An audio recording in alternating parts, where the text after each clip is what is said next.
नबी करीम अलैहिस्सलाम फरमाते हैं, मैं उस बंदे को जानता हूँ जो सबसे आखिर में दोज़ख से निकाला जाएगा और जन्नत में डाला जाएगा।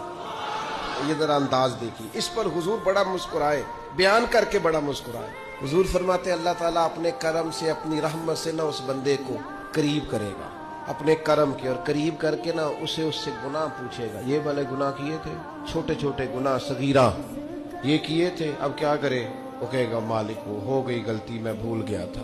अल्लाह फरमाएगा, ये वाला भी किया था, या अल्लाह गलती हो गई, नफ्स गालिब आ गई। ये वाला भी किया था, अल्लाह मैं भूल गया था। हुजूर फरमाते हैं, अब ये बंदा डर रहा है कि ये तो अभी छोटे छोटे हैं, मेरे तो पाप भी हैं बड़े बड़े पीछे, ये जो शुरू हुआ है काम तो ये कहीं दूर ही ना निकल जाए, क्योंकि ये तो छोटे छोटे गुनाह सगायर अभी आ रहे हैं, तो पीछे कबायर भी हैं और बड़े बड़े गुनाह हैं।